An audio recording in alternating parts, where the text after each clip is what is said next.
Hi there. In this video, I'm going to paint this beautiful scene from south coast of Sydney.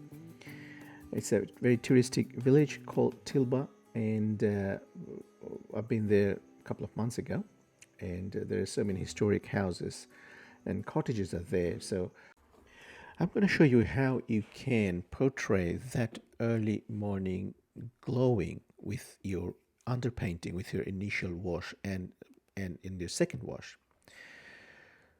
So start with the sketching. Sketching is not much, as you can see. I haven't decided or specified or detailed out any sort of trees or anything. Just a house, a bit of shape, and the car and the street.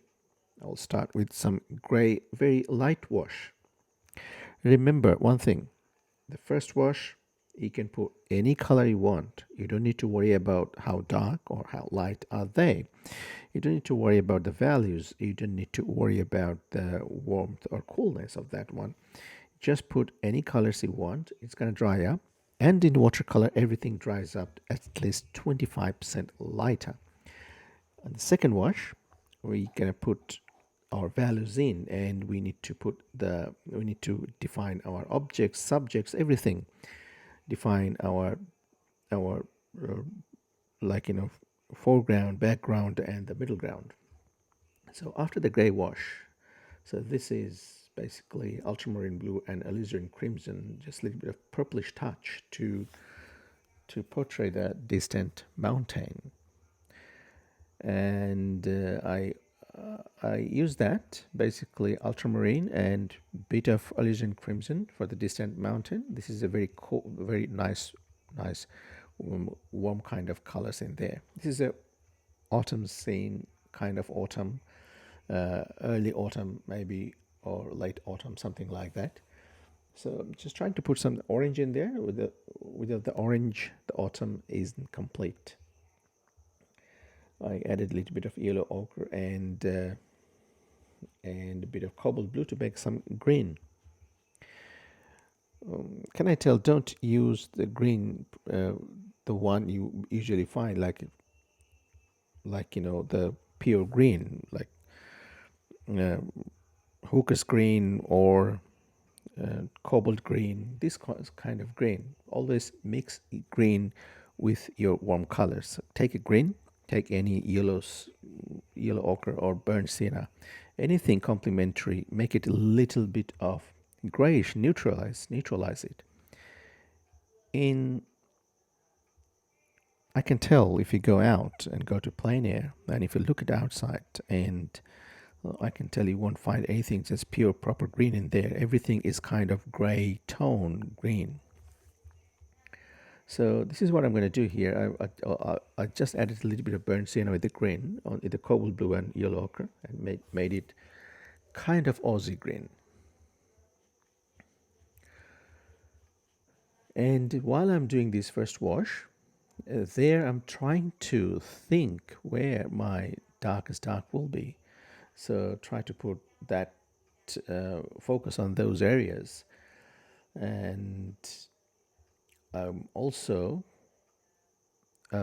trying to finding out where the highlights will be, trying to save some white of paper's white from there.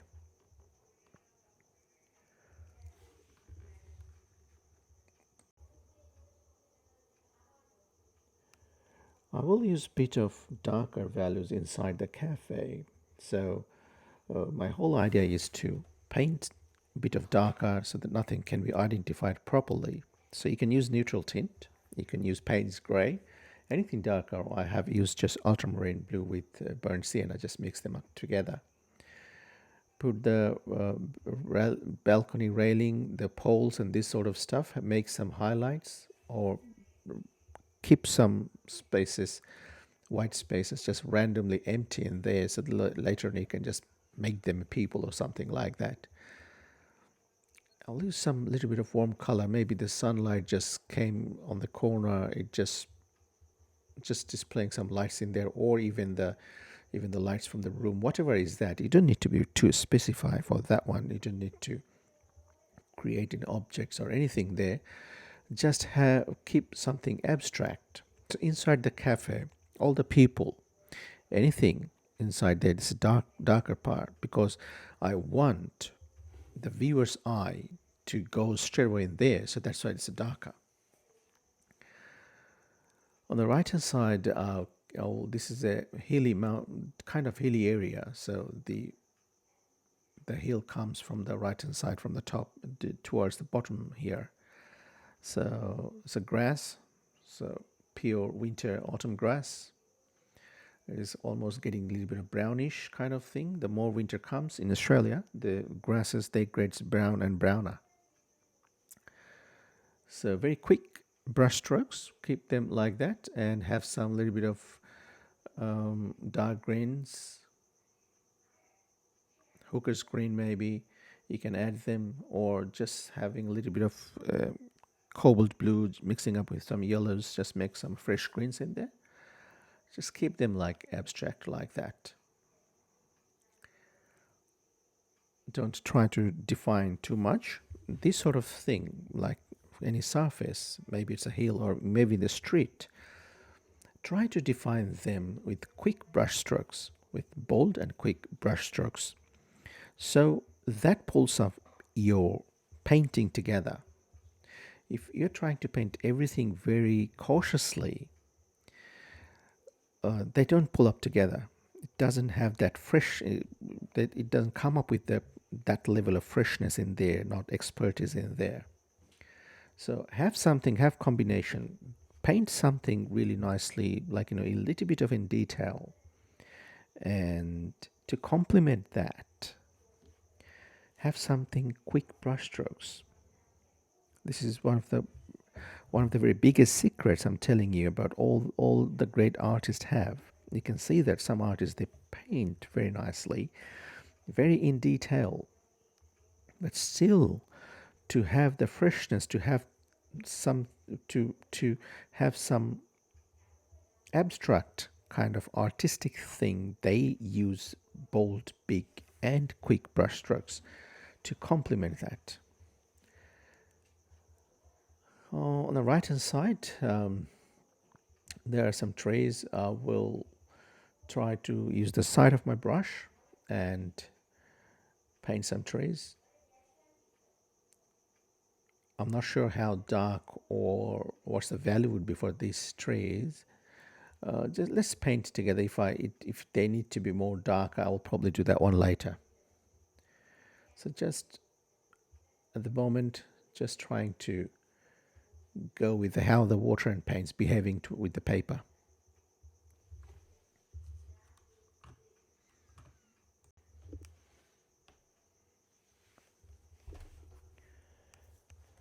Now we'll start darkening some of the values.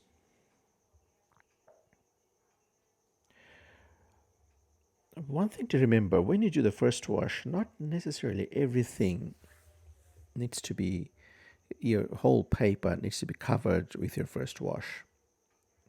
You can do in this way as well. Like as you've seen that my first wash was just basically distant mountain in the first wash, and straight away after that I started painting the trees and started putting the valleys in there. So here basically what I'm doing, I'm continuing with my first wash and second wash together. So I'm doing something first wash for some part of the painting and second wash for some part of the painting. So like now I'm doing second wash for the distant the background trees where I haven't done any first wash on the street. This brush is Chinese calligraphy brush. It's very good for doing the trees and stuff.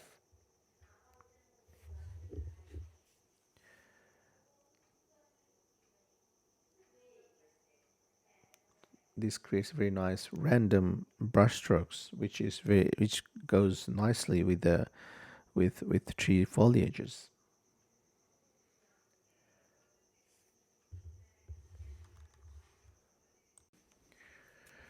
I'll start doing the street now. Very light grey wash, and I'll try to paint the distant cars with very minimal brushstrokes, just impressions of the cars. And even in the car in the foreground, that has got a bit of tight shape in there, but I'll try to make it as much loose as possible.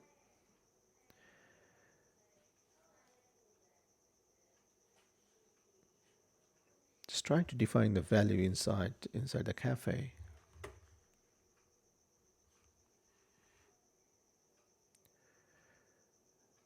Um, Painting the cafe.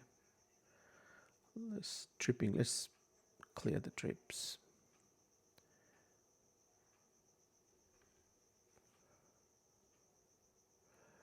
If you have some accidental marks anywhere in the watercolors, as long as your paper or paint they are wet, you can simply just with a paper towel or anything just remove that, or put some more water in that and just simply you can remove it. With the dry brush strokes, we'll do the roof of the cafe with a bit of burnt sienna and alizarin crimson mixed. To neutralize that, I have added a little bit of blue, very light blue in there to just neutralize that one. I don't want any colors to be really, really bright.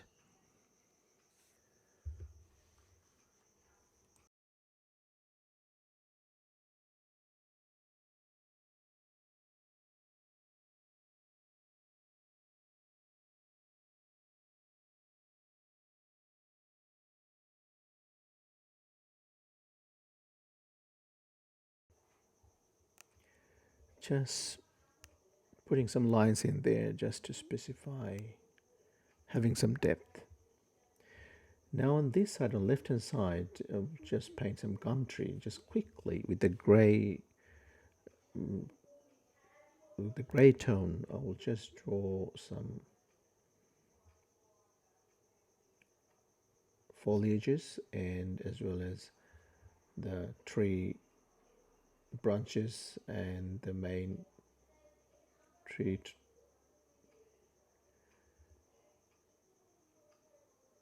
Just use the side of the brush to paint the foliage, just random. We're going to define the tree trunk later on. Just have some random brush strokes.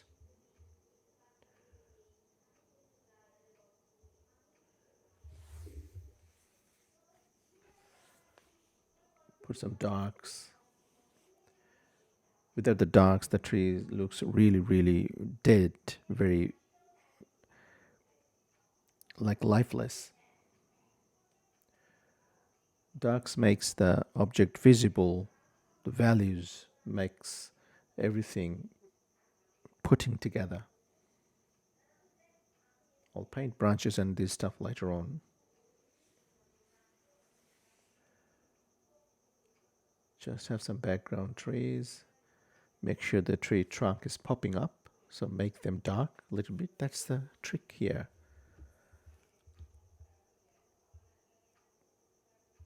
Do the negative painting, make the tree trunk pop up. See?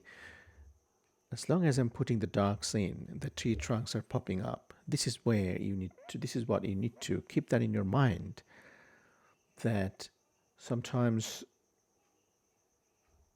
laying your first brush strokes may not looks all right, may not looks correct, but as soon as you start painting the surroundings of your object, which is called negative painting, with proper darks, your main subject, main object, everything will pop up. For the cars, let's try to do a little bit of in detail, kind of, with the darks and everything. So I'm trying to be quick here.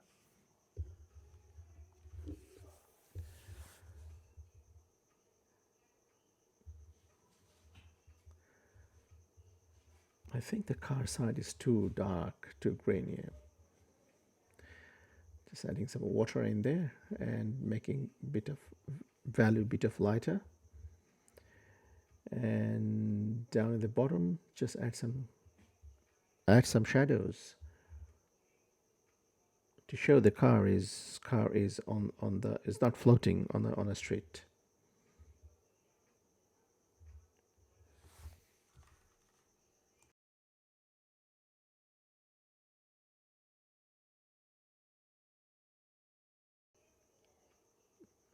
Just defining a little bit, and I'm going to paint the other cars, the distant one, very loosely, just with some brush marks, with some darks, and that's it. Nothing.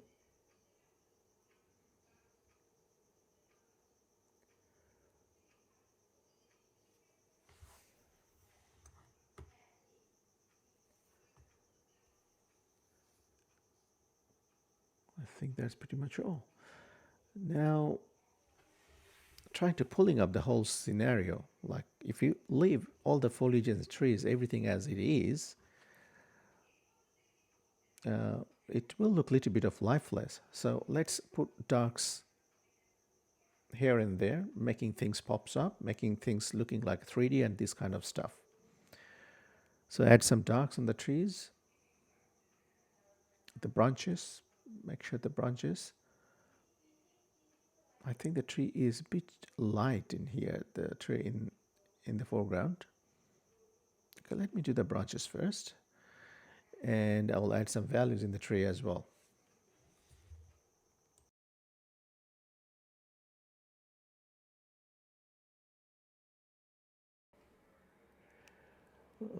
Just spread them out with some fresh water and make sure the edges are soft wherever it needs to be. I'm using side of my brushes.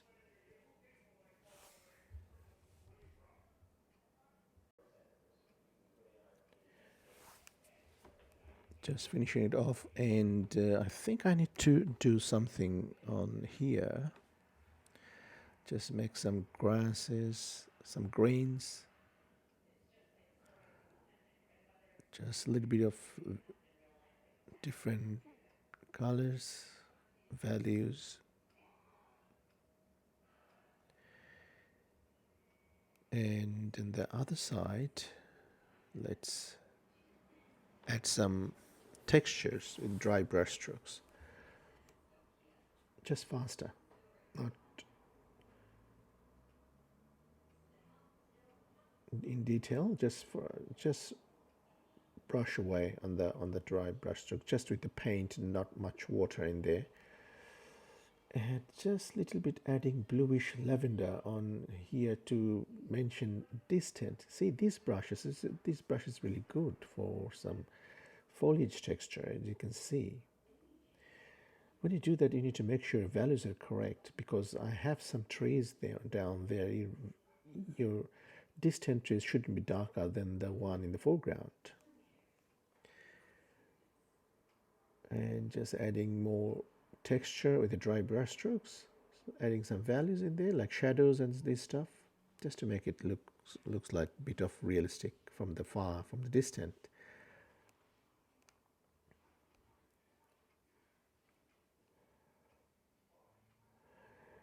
And finishing it up with this smoke from chimney, just adding a bit of highlights with Chinese white, adding some people there. See, these are the things. I didn't paint any people inside. I just leave some mark there, or some blobs of the colors, and I'm just using them. Whatever is looking like a human figure, I'm just making them a human figure. It's as if the one guy is just standing, another guy is just doing something, probably the waiter, another guy with the white tops standing there, maybe the waiter or something like that. And that's the end of my painting. Just taking the tapes off, just to give you a look of crisp line. and see how it looks like. It's not looking bad. I really like it. I'm really liking it. So yeah, I think it captured the proper, correct mood in the early morning in the countryside of New South Wales. So I hope you liked it. If you like it, let me know in the comment box, and let me know if you have any other questions. And I will see you in the next video. Thanks for watching. Thanks very much.